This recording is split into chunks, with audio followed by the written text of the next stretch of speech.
Welcome to Epoch News. I'm Tatiana Darzi.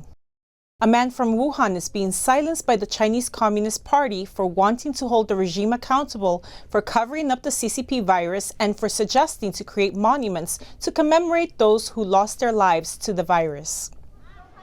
Zhang Hai, a Chinese citizen from Wuhan, lost his father to the CCP virus and suggested erecting monuments to commemorate people who lost their lives to it. He also called for holding those who covered up the epidemic accountable, but was suppressed by the CCP. On May 7th, Zhang indicated that he will perform an online memorial to commemorate the victims in Wuhan. On May 4th, a Wuhan resident, Zhang Hai, posted a fundraiser online for creating monuments using his real name, but the post was quickly deleted. He then reposted it, but it was deleted again.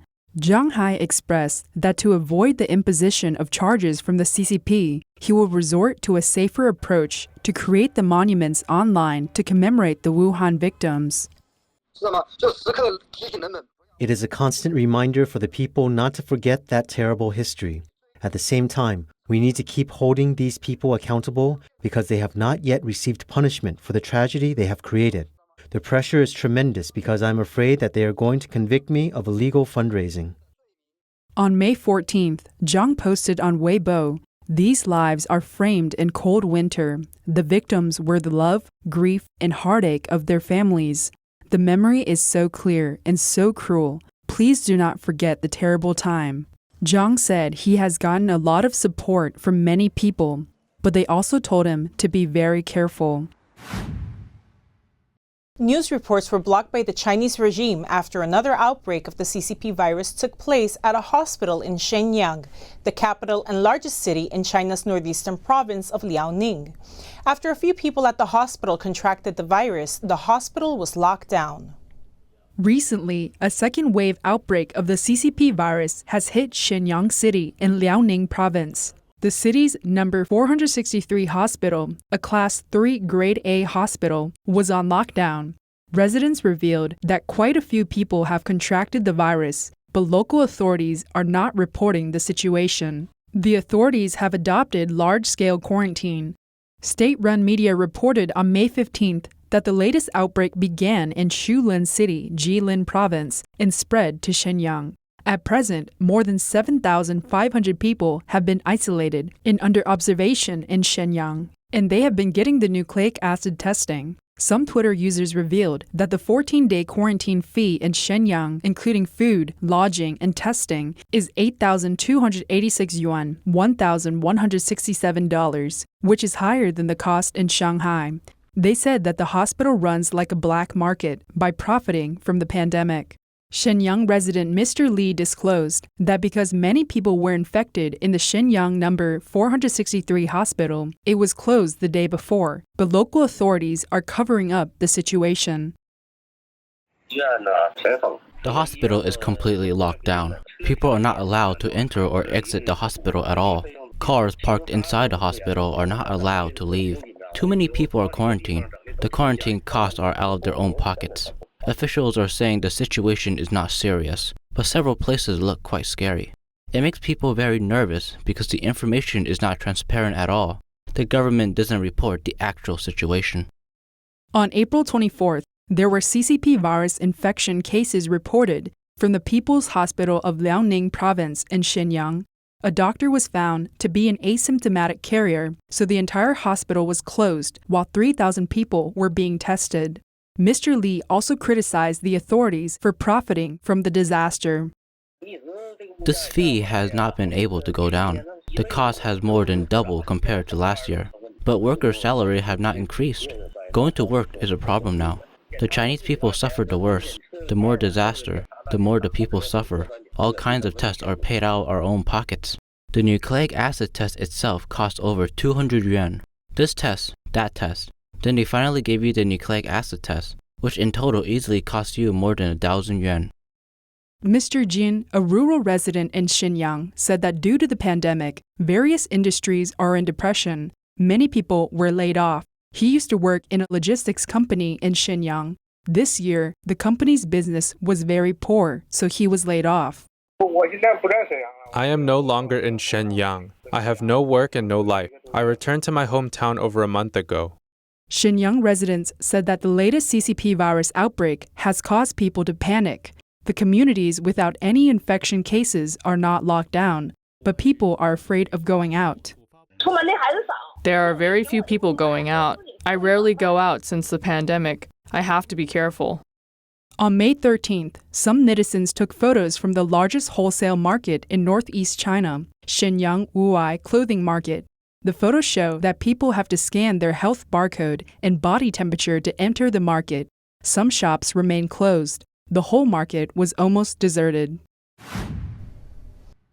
The CCP might have ulterior motives for launching an ambitious plan to test all 11 million residents of Wuhan. First, the Wuhan Municipal Committee said it would accomplish the feat in just 10 days. That far exceeds the normal rate of how quickly tests can be performed.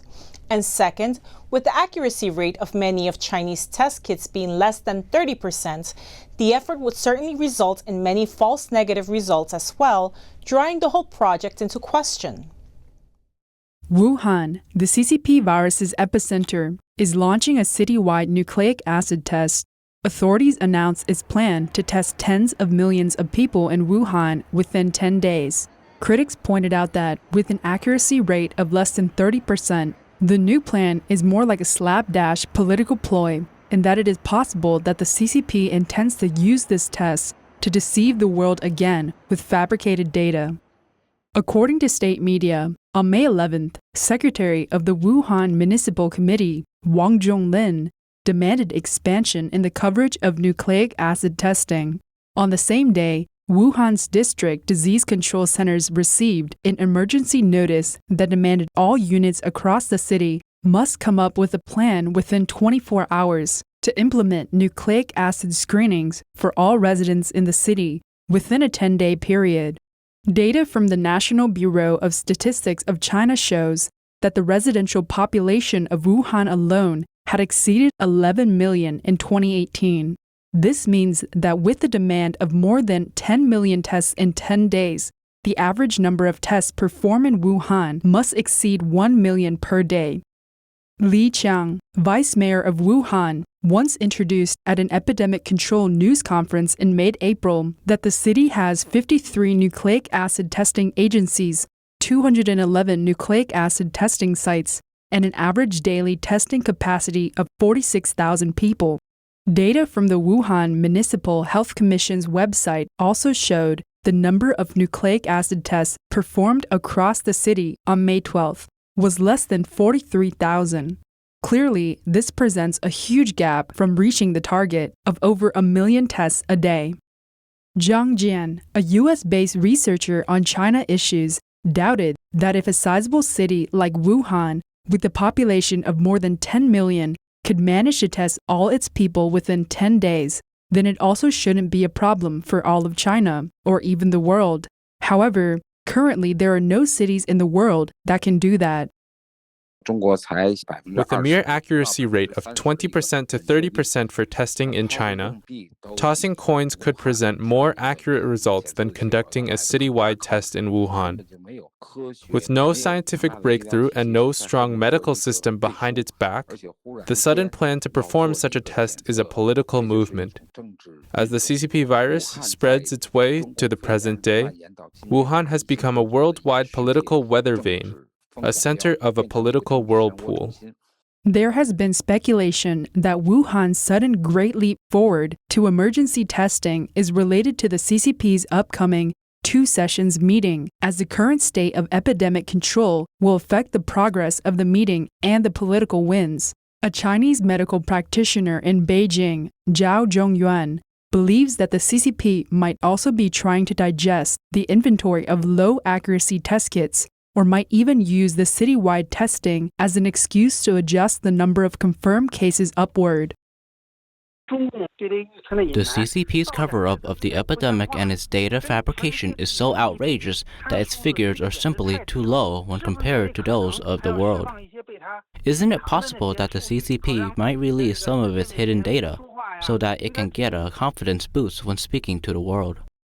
Furthermore, outsiders have questioned the 10-day deadline as too rigid, and for such a large-scale testing, having no appropriate measures to close down schools and businesses or controlling traffic flow could lead to more unnecessary person-to-person contact and misreporting. Testings performed on 11 million people within 10 days will not be effective because the quality and accuracy of testing are much lower than that in the United States. How could it form such a strong medical team to get everyone tested? This is something unachievable. So it's possible that the purpose of the act is to go through the motions and make up data to lie to the world again.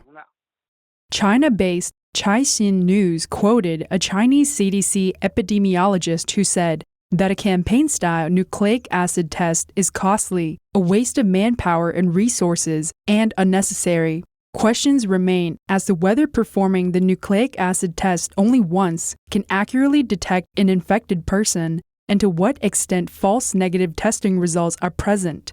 Those are important factors influencing large-scale screenings. Many netizens have complained about the plan to test 11 million people in 10 days. Some people have mocked that it was even possible for 1 mu of land to produce 100,000 pounds of crops, referring to the over-exaggerated lie told by the CCP during the Great Leap Forward campaign about the crop production rate at the time in China. Some people mockingly said that there are plenty of test kits for use that have been returned from overseas. Some others said that even if the large-scale testing was possible to carry out, the accuracy rate of around 30% would make it all pointless. Several children in Hunan province in China were sickened after being given a protein drink sold as baby formula. According to Hunan TV, the children's heads began to deform after being fed a product called Bei An Min. The children developed eczema and lost weight. Some would slap their heads uncontrollably. They were diagnosed with rickets, a softening and weakening of bones in children caused by malnutrition. It's unclear how long they were given the formula. One parent told Hunan TV that when she bought the product, she noticed that it had a protein drink label, but the store clerks told her it was another name for baby formula. After being contacted by the media, the manufacturer said the product had been discontinued, adding that it met quality standards for protein drinks. Local authorities are investigating. This is the second cluster of similar illnesses in the same city this year. In late March, at least 10 parents wrote a joint letter requesting an investigation. Their children's heads also became deformed after being fed a protein drink called Shu Tai. The parents purchased the drink because it was recommended by doctors at a local children's hospital. Later, city authorities announced that the doctors had been suspended for a year. Authorities also said affected children would be given health checks and the families would be compensated. But on Thursday, several parents told Beijing News that they hadn't received compensation or health checks.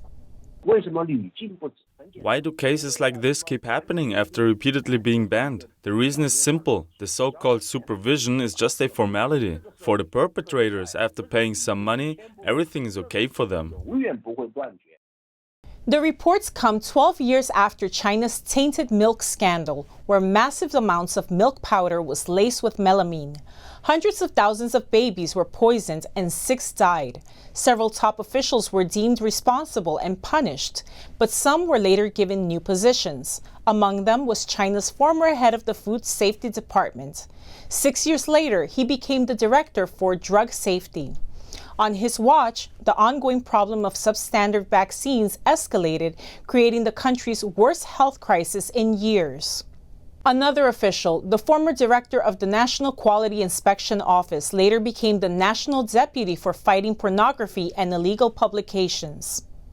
An investigation by Beijing News showed that between 2008 and 2014, one-third of officials disciplined in various scandals were later given new posts. On the other hand, the father of the girl sickened by tainted milk was accused of blackmailing and jailed for 5 years. His daughter developed kidney stones from the laced milk. He campaigned for compensation from the formula maker, but the company sued him for extortion instead.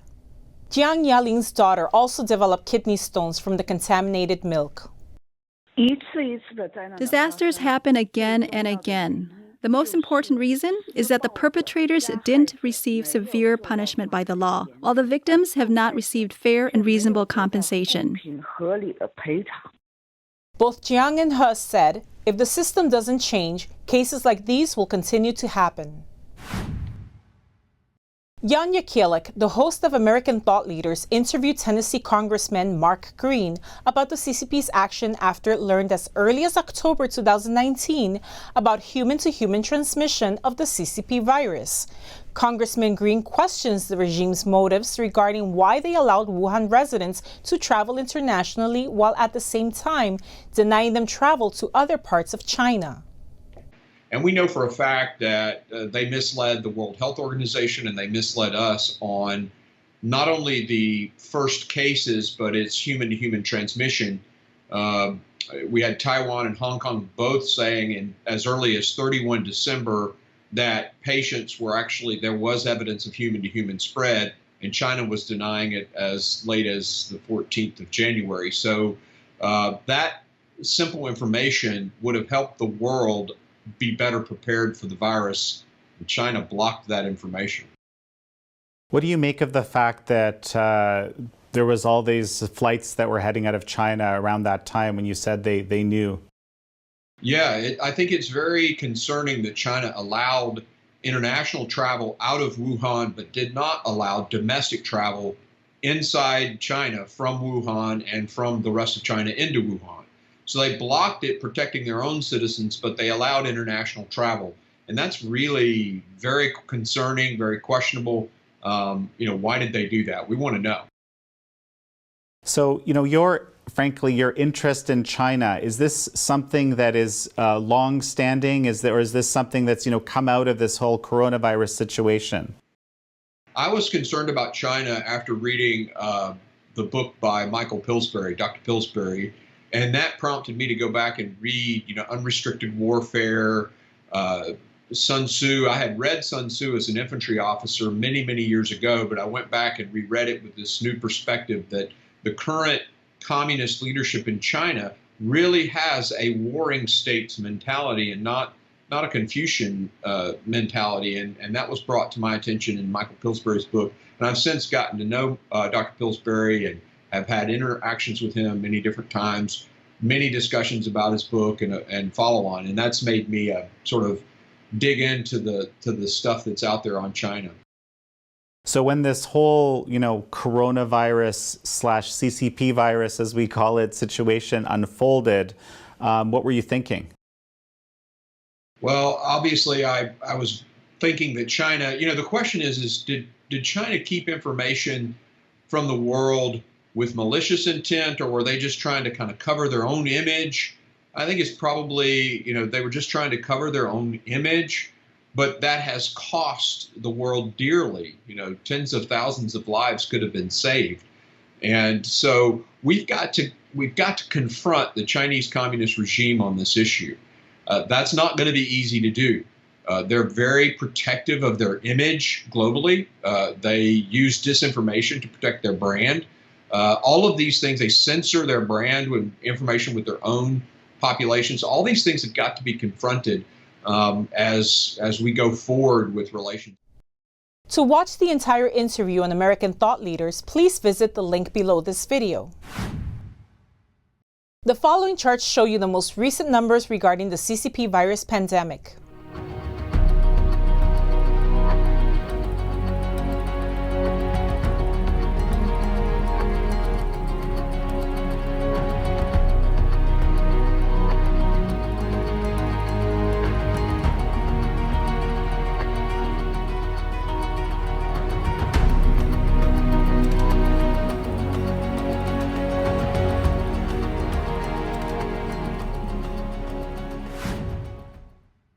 The Chinese Communist Party's cover-up led to a pandemic that now threatens the lives of people around the globe. With over 4.8 million people infected, China is still defensive about independent international inquiry into the origin and spread of the CCP virus. The Epoch Times has initiated a global Sign the Petition campaign calling for investigating, condemning, and rejecting the CCP. We believe that investigating and exposing the truth is the only way that we can remain safe. Let's take action. Sign the petition at ccpvirustruth.com. That's all for today. Don't forget to like, subscribe, and share this program with friends and family to keep them informed about the latest news and updates. Thank you for joining me. See you next time.